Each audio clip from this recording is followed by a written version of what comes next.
पुनर्विवाह भाग 3। अभी तक आपने जाना तनीषा आरुष को पसंद आ गई है और वह उससे अपने प्यार का इजहार करने के बारे में सोचता है। प्रीत और पलक की बर्थडे पार्टी होती है। सभी घर चले जाते हैं और पार्टी में बस प्रीत, पलक, विक्की, तनीषा और आरुष रह जाते हैं। अब आगे आरुष अपने प्यार का इजहार करने तनीषा के पास पहुंचता है। तनीषा जी, मुझे आपसे कुछ बात करनी है। जी बोलिए। वो और इतने में पलक वहां आ जाती है। क्या दी, अब इतनी देर से यहाँ खड़ी हो? चलो डांस करते हैं। अरे पलक, पर मुझे डांस नहीं आता। मैं नहीं करती अब। नहीं, आपको तो चलना पड़ेगा। और वो जबरदस्ती तनीषा को खींचकर ले जाती है। विक्की पलक को साइड में लाकर, अरे पागल, ये तूने क्या किया? क्यों, क्या हुआ भैया? वो आरुष तनीषा को प्रपोज करने वहां गया था। ओ शिट यार। पलक अपना माथा पकड़कर, ये मैंने क्या कर दिया? अब थोड़ा और वेट करते हैं। तनीषा दी ज्यादा देर तक वहां नहीं रहेगी। पलक, अब तुम लोग एंजॉय करो। तुम्हारी जिद पर मैंने थोड़ा सा डांस कर लिया। ओके दी, अब आप बैठ जाइए। एंड थैंक यू, आपने मेरी बात मानी। तनीषा आरुष के पास जाती है। आरुष, क्या कह रहे थे आप? कोई काम था क्या? जी मैं बस ऐसे ही। नहीं, कोई काम नहीं था। मैं आपसे प्यार करने लगा हूँ। जब से आपको देखा है पता नहीं मुझे क्या हो गया है। और इतना बोलते ही चटैक, और पूरे हॉल में एकदम से सन्नाटा छा जाता है। सबकी निगाहें आरुष और तनीषा को ही देख रही होती है।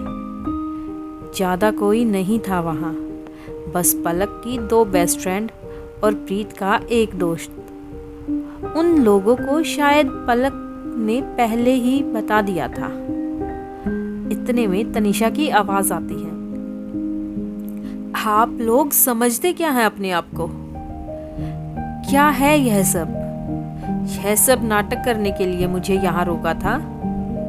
यही सोचा होगा ना, अकेली है, बेचारी है, 2-4 बातें कर लेंगे तो इतने में बिखर जाएगी। फिर जो मर्जी करो।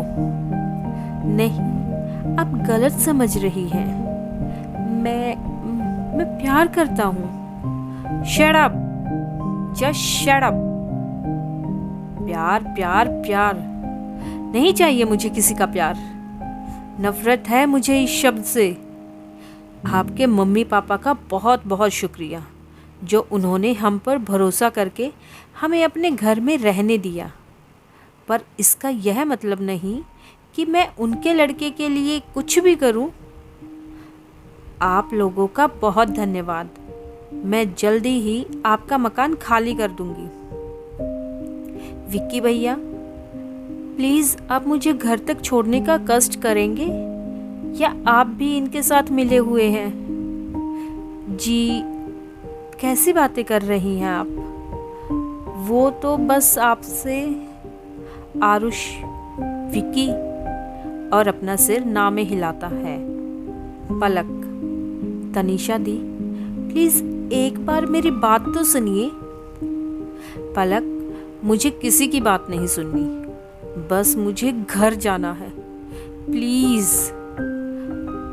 विक्की कार से सबको घर छोड़ाता है, पर आरुष वहीं रुक जाता है। वह काफी देर बाद घर वापस जाता है। उसके घर पहुंचने तक सब सो जाते हैं। पलक को नींद नहीं आती, क्योंकि उसे लगता है कि यह सब उसकी वजह से ही हुआ है, और वह अपने कमरे में बहुत रोती है। पलक, मैं भाई से बात करके उससे सॉरी बोलूंगी। आज उनको मेरी वजह से कितना कुछ सुनना पड़ा।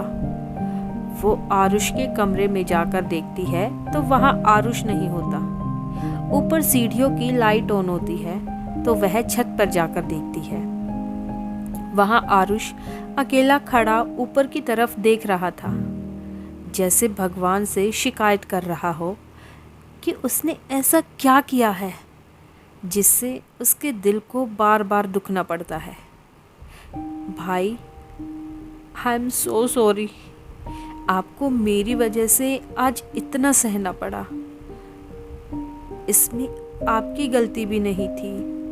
फिर आरुष से लिपटकर वह रोने लगती है और इतना कहते ही वह एकदम से नीचे आती है। मम्मी पापा सब लोग सो रहे होते हैं। तनिषा के मम्मी पापा भी सो रहे होते हैं और वह नीचे जाकर धीरे से तनिषा के रूम का दरवाज़ा लॉक करती है। शायद तनिषा भी जाग रही होती है और अपनी पुरानी जिंदगी को याद कर रही होती है, जिसे वह कब का भुला चुकी थी, पर सिर्फ दूसरों के लिए। अपने लिए तो आज भी उन दिनों को याद करके अकेले में रोती थी, जिसे कोई ना समझ सका सिवाय आरुष के।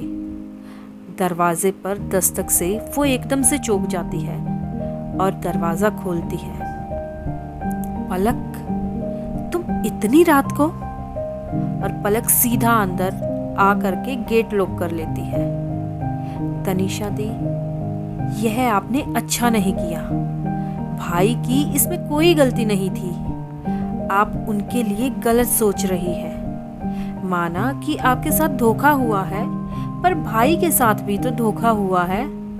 वह भी आपकी ही तरह पूरी तरीके से टूट चुके हैं। लेकिन जब से उन्होंने आपको देखा, उनके एक्सीडेंट वाले दिन से, तब से उन्हें आपसे प्यार हो गया। और आज उन्होंने झूठ नहीं कहा था।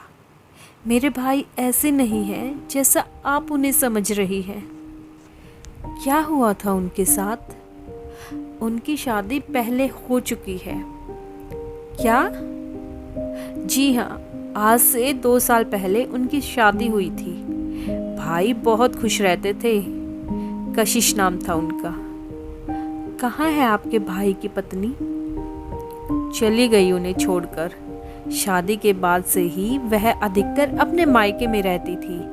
पहले घर वालों ने सोचा कि नई नई शादी है तो माँ बाप की याद आती होगी, लेकिन धीरे धीरे वह यहाँ कम और अपने मायके में ज़्यादा रहती थी। यहाँ आती भी थी तो 15 से 20 दिनों के लिए, और फिर एक दिन पता चला कि वो प्रेग्नेंट है। भाई बहुत खुश हुए यह सुनकर। बहुत ध्यान रखा उन्होंने कशिश का, भाभी कशिश का। 9 महीने बाद उनको बेटा हुआ और भाई उसको सारा दिन लिए लिए फिरते थे। लेकिन कशिश ने धीरे धीरे अपना रवैया बदल लिया। वह हमेशा भाई से झगड़ा करती और बात बात पर मायके जाने की धमकी देती। फिर एक दिन वो हुआ जो भाई ने सपने में भी नहीं सोचा था। कशिश ने भाई को तलाक देने के लिए बोला और गुस्से में बात इतनी बढ़ गई कि उन्होंने भाई पर हाथ उठा दिया और यह कहकर घर से चली गई कि वह बच्चा भाई का नहीं था, वो बच्चा उनके कॉलेज फ्रेंड का है जिससे वह प्यार करती थी। बस उसी दिन से भाई पूरी तरह से टूट गए। आज आपने उनको यह सब बोलकर अच्छा नहीं किया। और पलक रोती हुई बाहर निकल गई। यह मैंने क्या कर दिया? मुझे आरुष से माफ़ी मांगनी होगी। मैं हर आदमी को गलत क्यों समझने लगी हूँ? क्या हो गया है मुझे?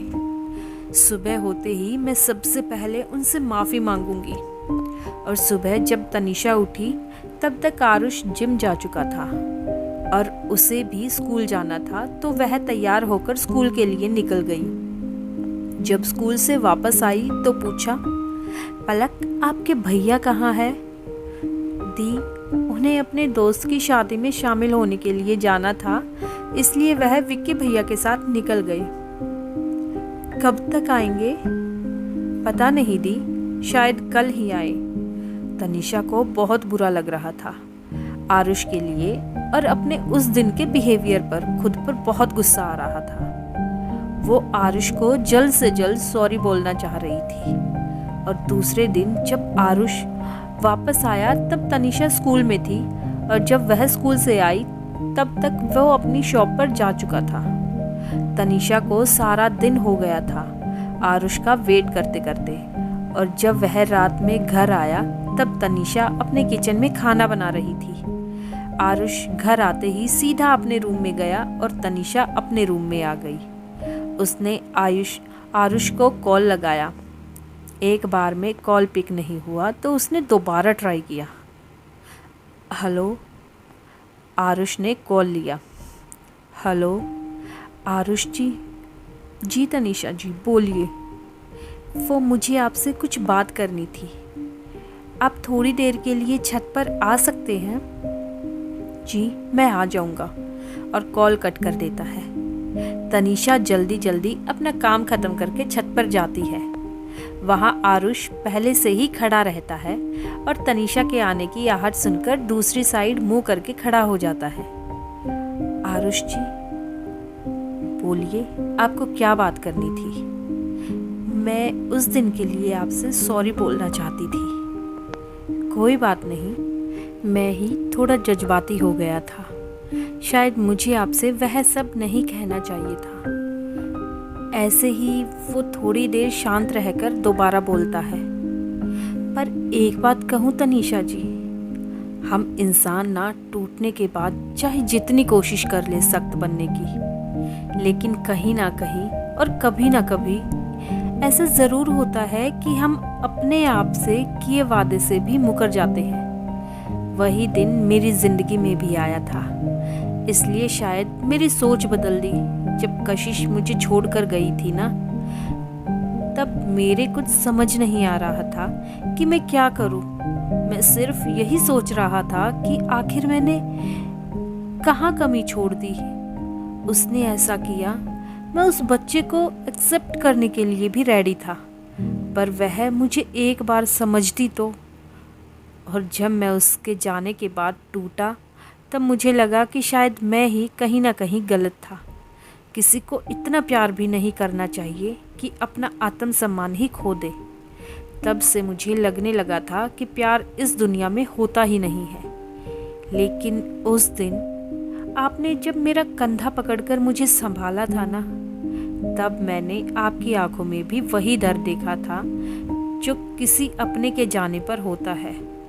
उसी वक्त मुझे आपसे प्यार हो गया था और लगा था कि जब कभी भी लड़खड़ाऊंगा आप मुझे ज़रूर संभाल लोगे, कि ज़िंदगी के एक पड़ाव के बेस पर अब सारी ज़िंदगी का फैसला कर ले। बस यही सोचकर मैंने आपसे अपने दिल की बात कह दी।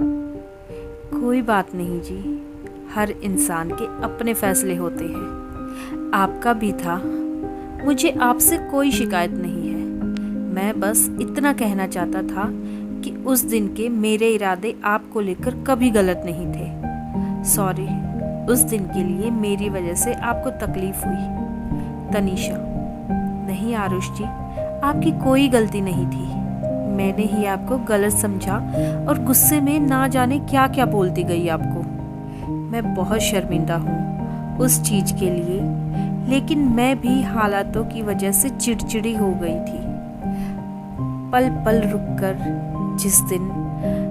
जिस इंसान पर इतना भरोसा किया और जिस इंसान के लिए अपने करियर तक को ख़त्म कर दिया केवल उसके परिवार को संभालने के लिए, उसे एक बार भी मेरा ख्याल नहीं आया।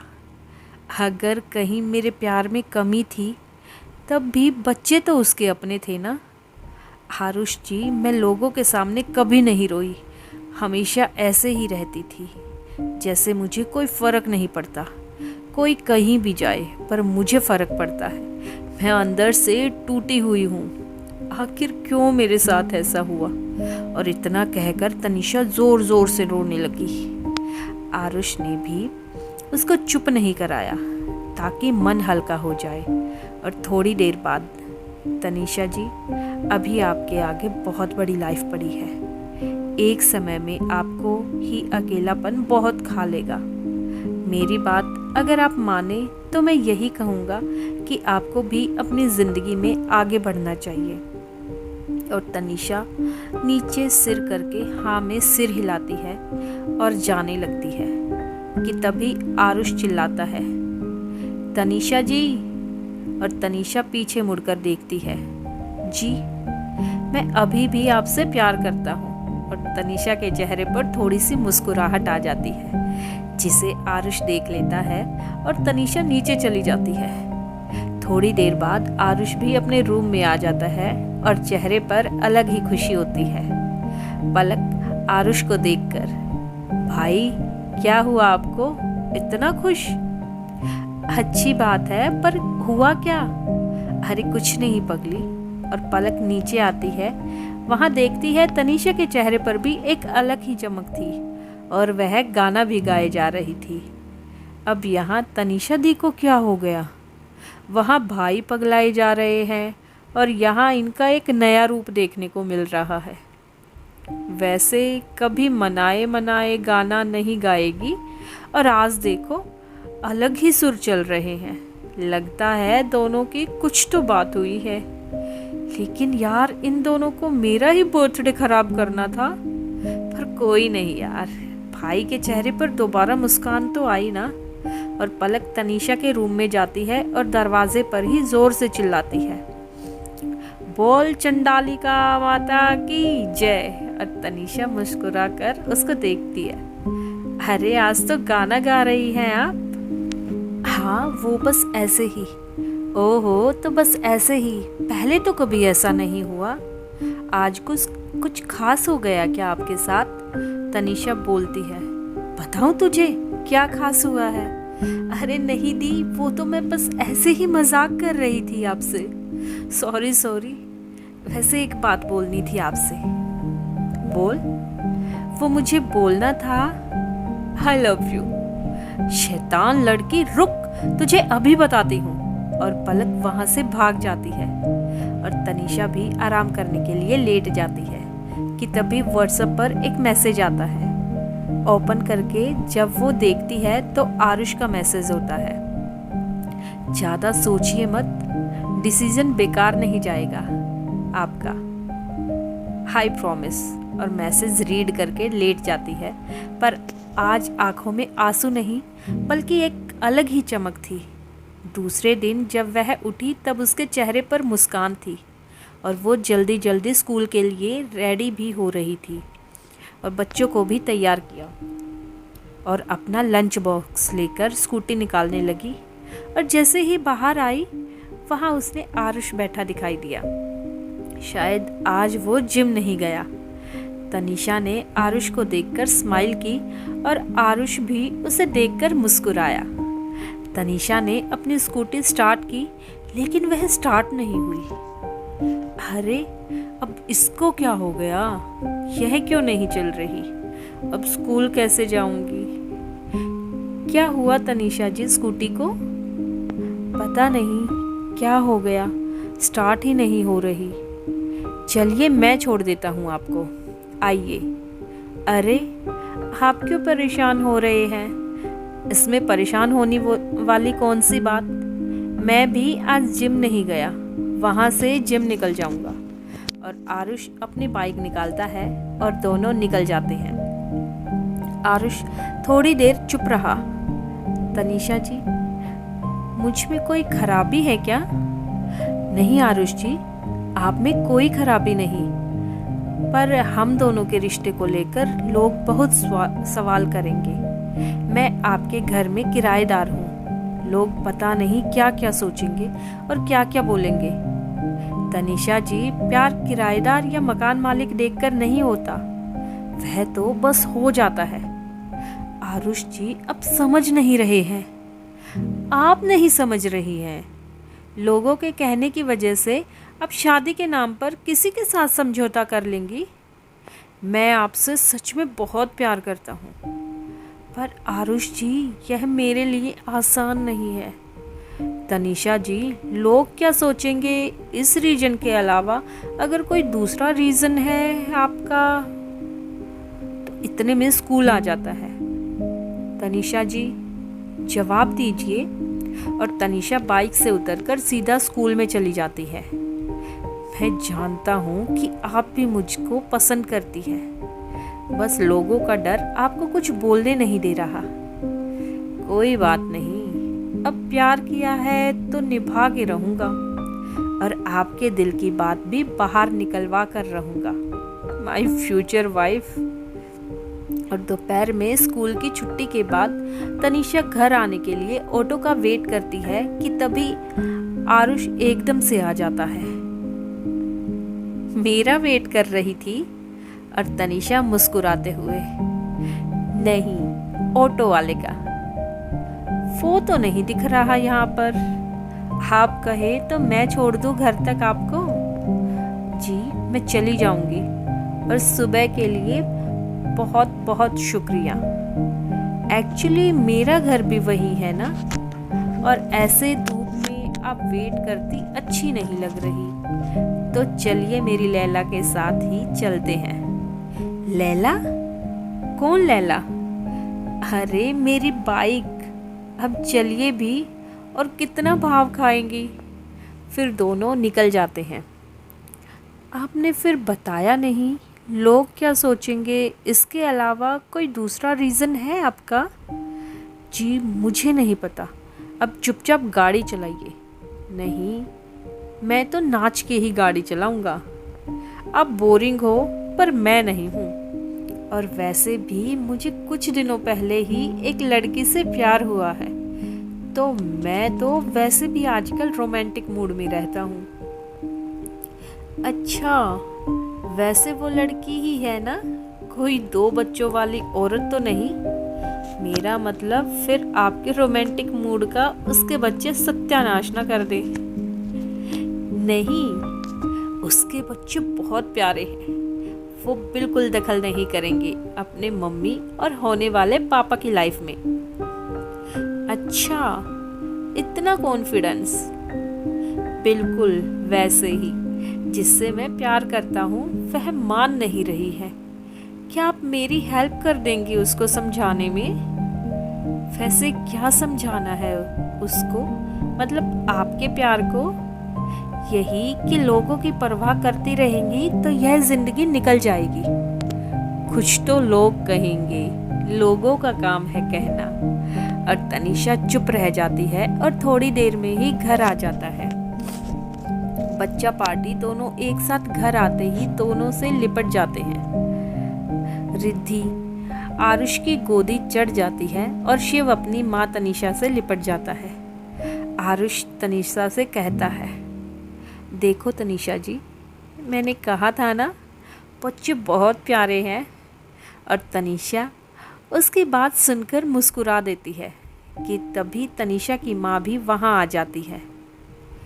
तनीषा, इधर आओ बेटा, तुमसे 2 मिनट बात करनी है। हाँ मम्मी, बोलिए, क्या बात है? वो शिव के दादा दादी का कॉल आया था, वो शिव से मिलना चाहते हैं। और तनीषा गुस्से से, नहीं, मैं अपने बच्चों को किसी से नहीं मिलने दूंगी। वह कोई नहीं लगते मेरे बच्चों के, ये सिर्फ मेरे बच्चे हैं।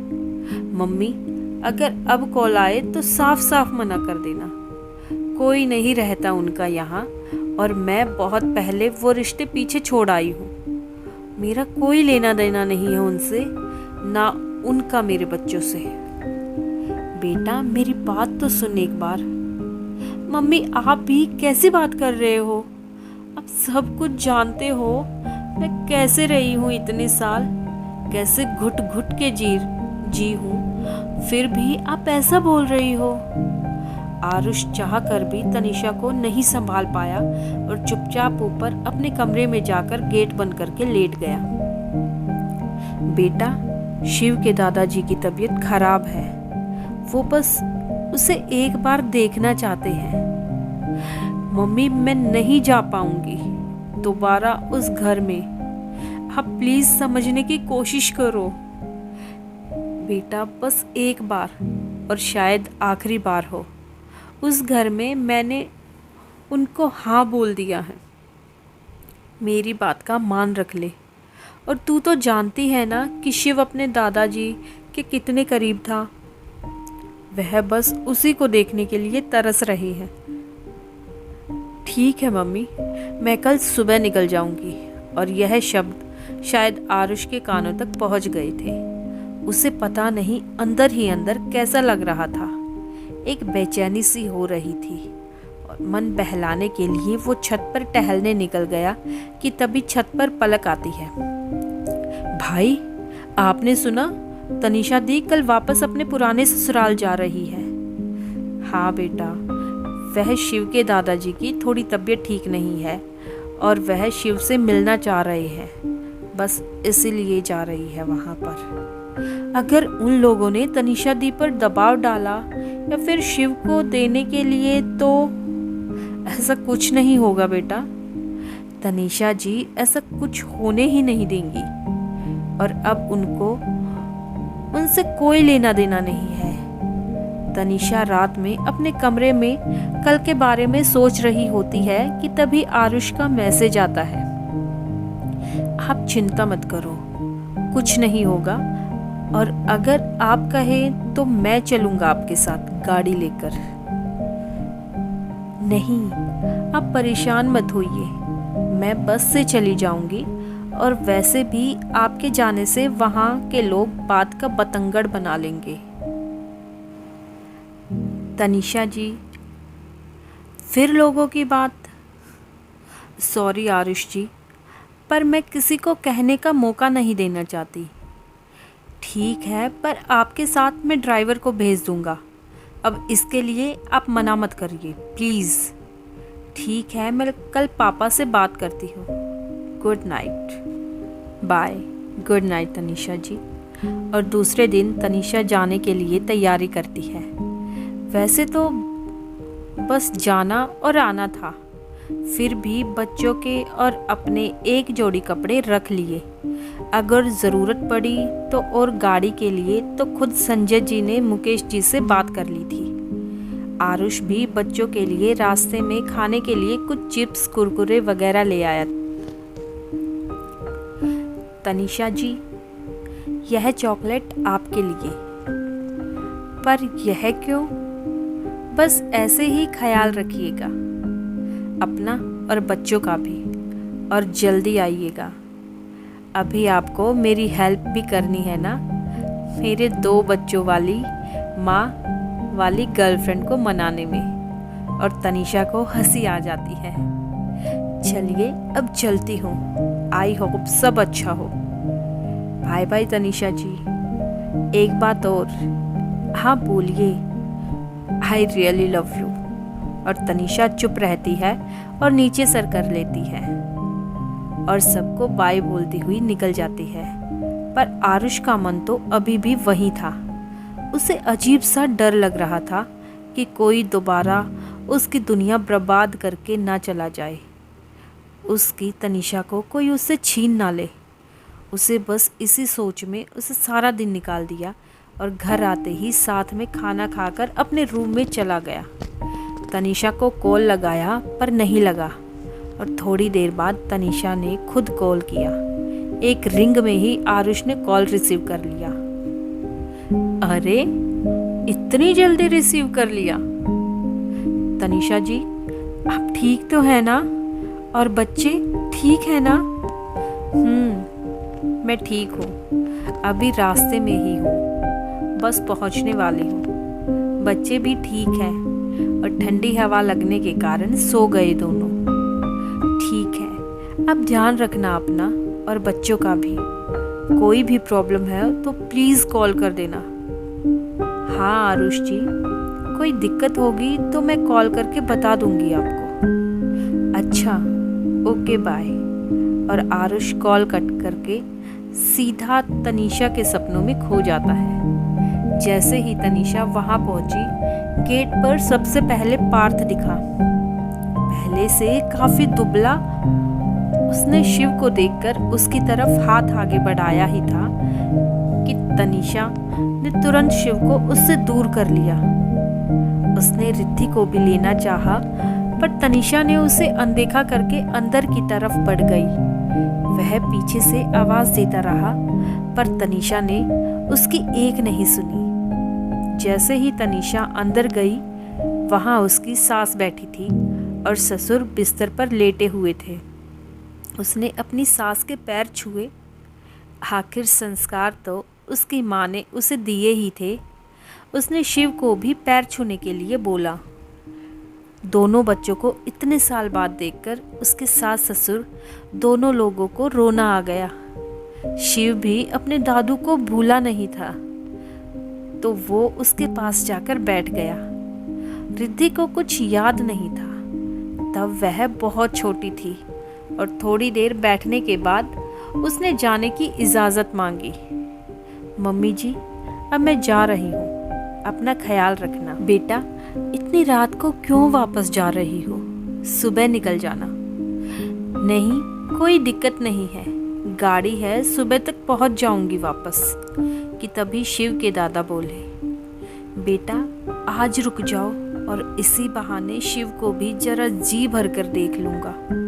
फिर पता नहीं कभी देख पाऊँ या नहीं। और उनकी आंखों से आंसू बहने लगे और ना चाहते हुए भी तनीषा को वहाँ रुकना पड़ा। कि तभी अचानक से एक औरत उसकी सास के पास आई और बोली, मम्मी जी, खाना लग गया है, खा लीजिए। और उसने पार्थ को भी आवाज़ लगाई, सुनिए, खाना खा लीजिए। तनीषा की समझ में आ गया था कि वह पार्थ की दूसरी पत्नी है, जिसके लिए पार्थ ने उससे तलाक लिया था। जहां इस सुनिए शब्द पर केवल उसका हक होता था, आज उस शब्द को कोई और बोल रही है।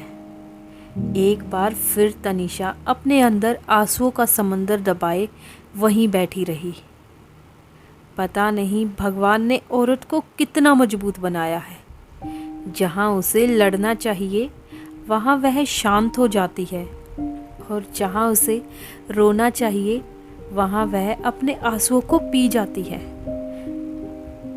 तनीषा ने खाना खाने से मना कर दिया, पर बच्चे भूखे थे तो उनको खिलाने ले गई। अंदर गई तो सब पहले के जैसा ही था।